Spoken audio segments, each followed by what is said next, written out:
Oke, bismillahirrahmanirrahim. Assalamualaikum warahmatullahi wabarakatuh. Selamat sore rekan-rekan mahasiswa.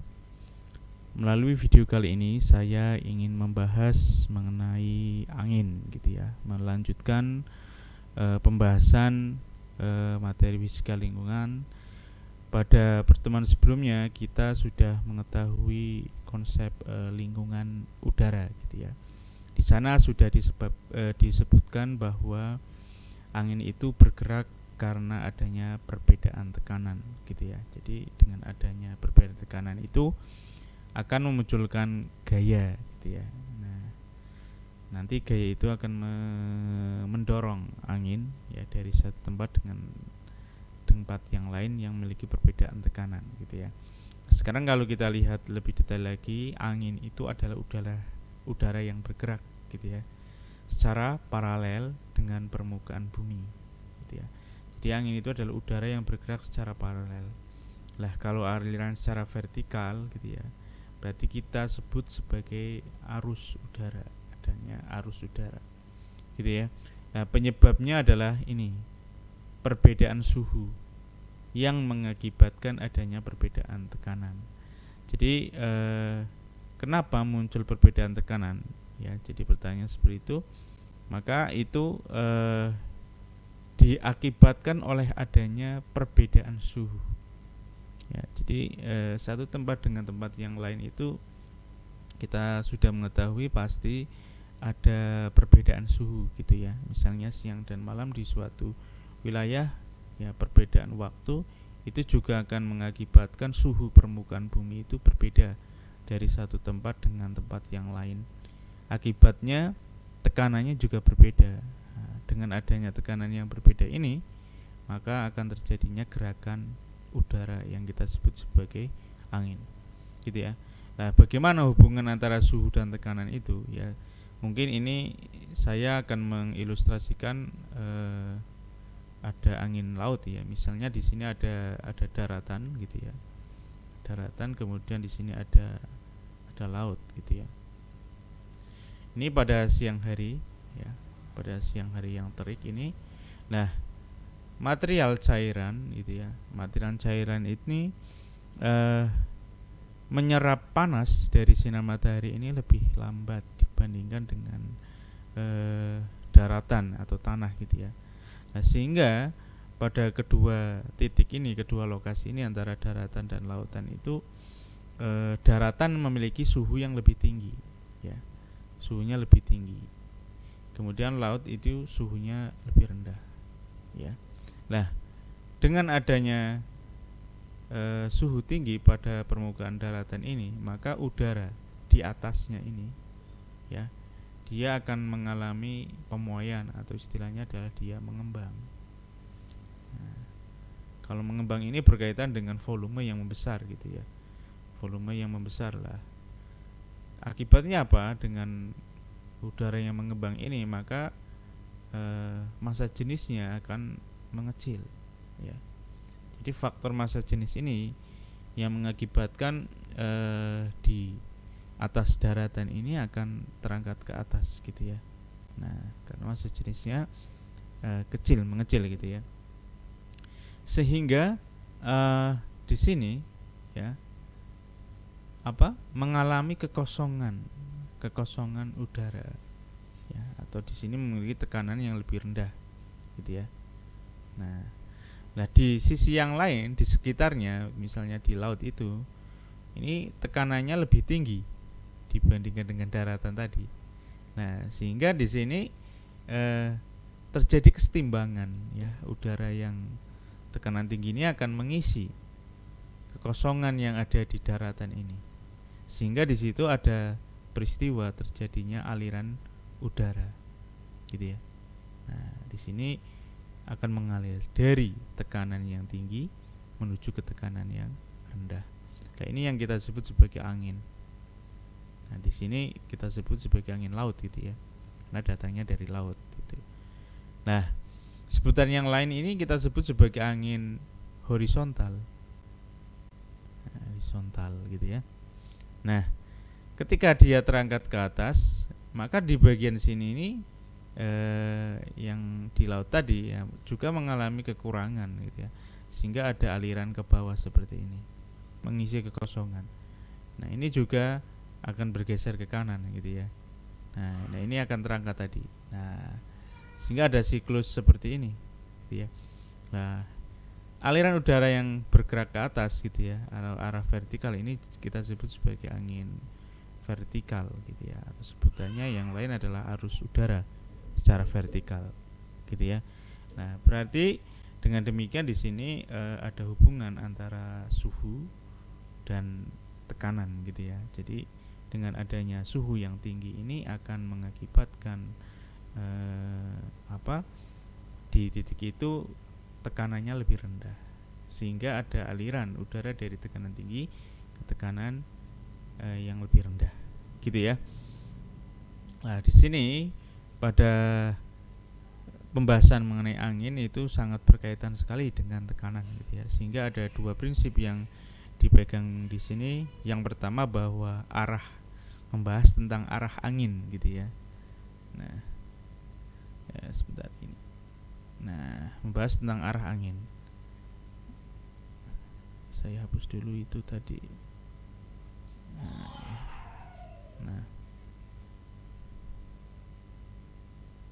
Nah jadi kita yang pertama ini adalah membahas tentang arah angin. Nanti yang kedua membahas tentang kecepatan angin gitu ya. Nah yang pertama, arah angin ini bergerak dimulai dari densitas yang lebih besar ke densitas yang lebih kecil gitu ya. Nah yaitu daerah yang bertekanan tinggi ya, menuju ke daerah yang bertekanan rendah. Nah ini tadi sudah dibahas ya. Lah perbedaan tekanan tinggi dan tekanan rendah ini yang kita sebut sebagai adanya perbedaan gradien tekanan ya, atau istilahnya adalah barometer slope atau barometric slope. Ada perbedaan tekanan dari satu titik dengan titik yang lain. Sebagai contoh misalnya ada kota A, kota B dan kota C yang memiliki jarak yang sama ini ya. Nah, udara pada kota A ini memiliki tekanan 1200 milibar, pada kota B 1000 milibar, dan pada kota C 775 milibar. Maka akan nampak di sini bahwa tekanan A dan tekanan B itu memiliki perbedaan tekanan ya. Di sini muncul gradien tekanan. Nah, dikatakan konsep bahwa tekanan angin itu mengalir dari tekanan yang tinggi menuju tekanan yang rendah, sehingga dia bergerak dari A ke B. Kemudian antara B dan C juga ada perbedaan tekanan, jadi nanti dia juga bergerak dari B ke C. Nah, gitu ya. Jadi ini adalah prinsip yang pertama. Kemudian prinsip yang kedua itu adalah ini, kecepatan angin ya. Nah, kecepatan angin ini ditentukan oleh kecuraman gradien tekanan ya. Nah, ibaratnya Anda bisa menganalogikan dengan aliran air ya. Air itu kan mengalir dari tempat yang tinggi dan tempat yang rendah. Nah, semakin tinggi airnya itu berasal gitu ya, maka kecepatannya atau arusnya itu semakin deras. Air terjun itu deras, apalagi kalau semakin tinggi semakin deras kecepatannya.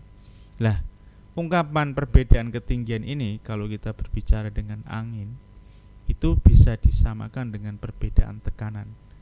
Semakin tinggi perbedaan tekanannya ya, maka kecepatan anginnya juga semakin tinggi.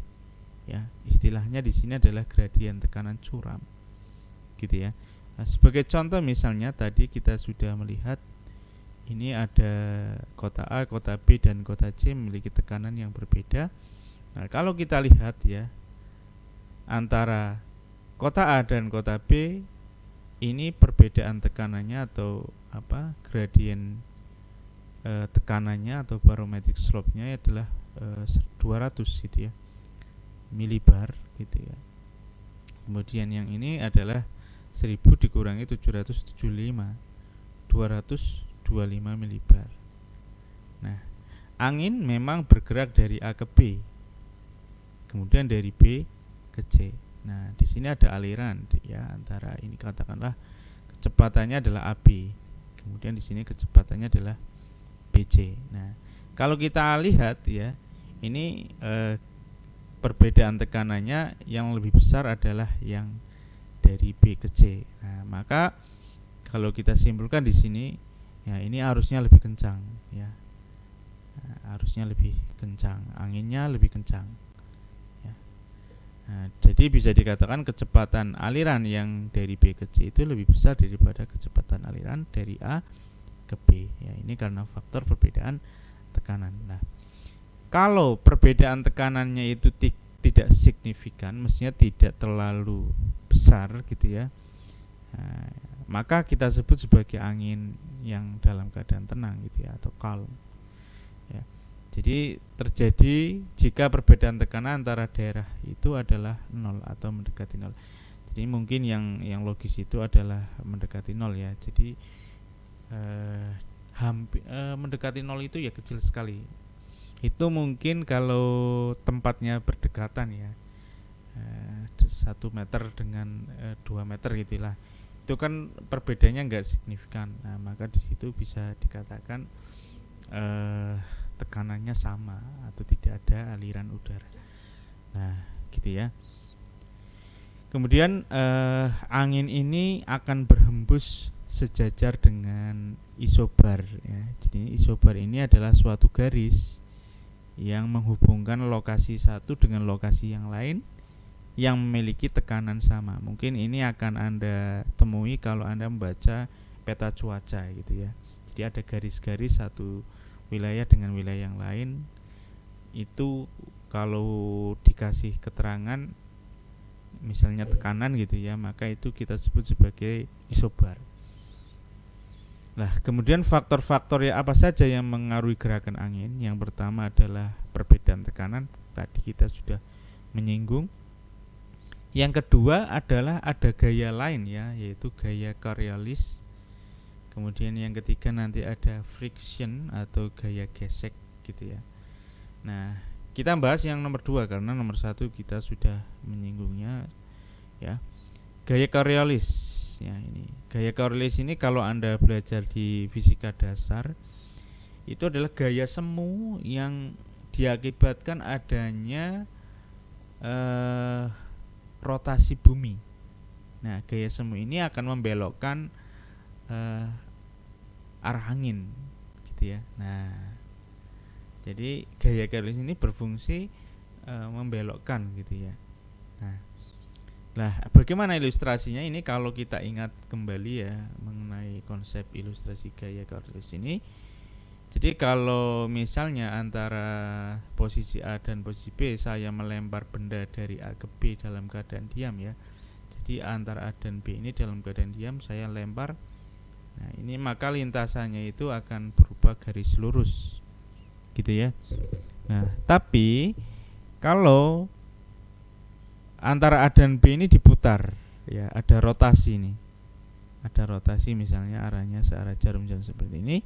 Jadi ketika saya melempar benda A ke B, nah ini ada, kalau ini kita amati B melihat ya, B melihat A gitu ya, nanti bolanya itu dia akan dibelokkan ya, nggak lurus gitu ya. Nah, ini adalah pembelokan yang diakibatkan adanya rotasi.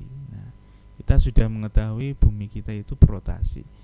Berarti di beberapa wilayah, hampir di semua wilayah itu akan muncul gaya Coriolis.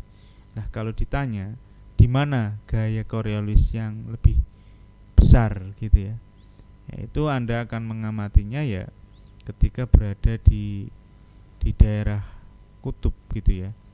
Nah, kemudian kalau di daerah Khatulistiwa itu gaya Coriolisnya itu lebih rendah gitu ya. Nah, akibatnya apa? Arah angin itu di belahan bumi utara akan berbelok ke kanan gitu ya. Ini sesuai dengan arah rotasinya, maka dia akan berbelok ke kanan. Nah, kemudian faktor konsekuensi yang lain itu adalah semakin cepat rotasinya, maka akan semakin besar gaya Coriolisnya. Jadi kalau rotasinya itu diputar semakin cepat, cepat gitu ya, maka itu penyimpangannya semakin besar. Lah ini kalau di daerah kutub itu jarak ke kutubnya atau pusat sumber rotasinya itu semakin pendek ya. Jadi kalau Anda memainkan benda diputar ya, ketika Anda membuat tali yang panjang ya, jadi misalnya ada tali yang panjang seperti ini dikasih titik A misalnya, ini titik B, nah seperti ini. Nah maka dikatakan rotasi yang B ini lebih besar ya arah putarannya dibandingkan dengan A. Maka jarak yang mempengaruhi suatu titik dengan pusatnya ini akan nampak rotasinya lebih besar, sehingga gaya Coriolisnya semakin besar. Nah ya, ini tadi ya gaya Coriolis terbesar di daerah kutub, maka yang minimum atau gaya Coriolis terendah itu di daerah dekat khatulistiwa gitu ya. Kemudian gaya Coriolis tidak mempengaruhi kecepatan, hanya arah. Oke. Jadi gaya Coriolis ini hanya memainkan arahnya ya. Kalau kecepatan itu ya tadi dipengaruhi oleh adanya perbedaan tekanan.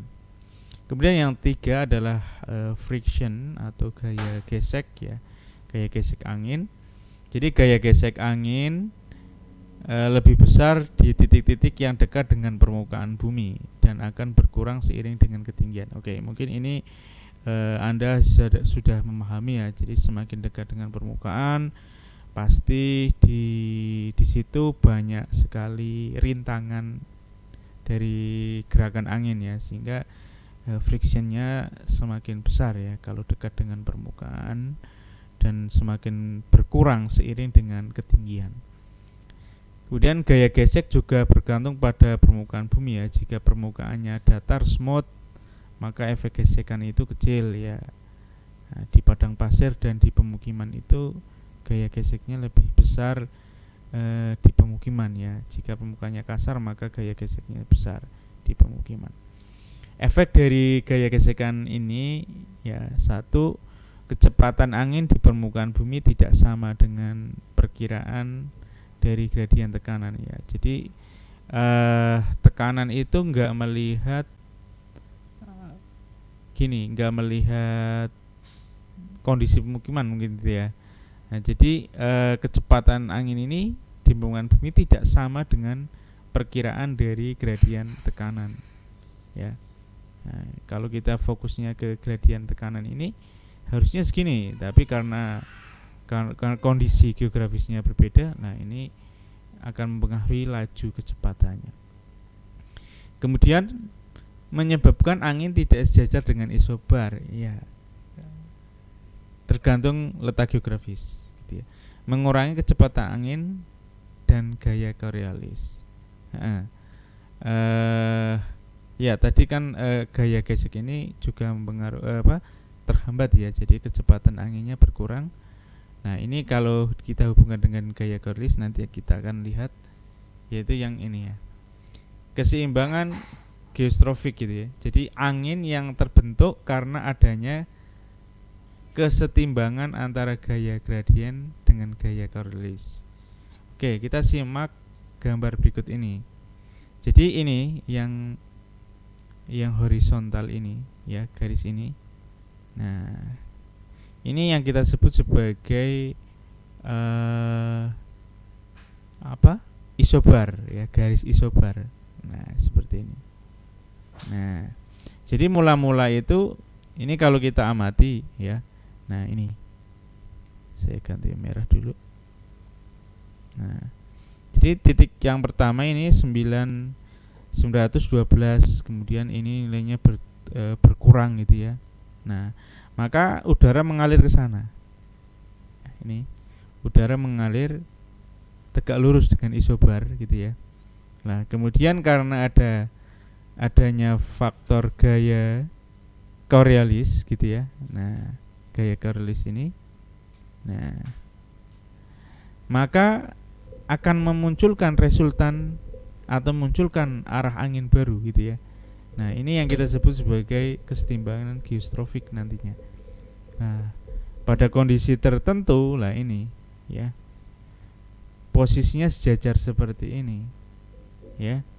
Jadi gaya apa, tekanan ya, perbedaan tekanan ya, gaya yang diakibatkan oleh perbedaan tekanan ini akan sama nilainya dengan gaya Corliss ini, sehingga arah anginnya berbelok ya secara tegak lurus dari keduanya.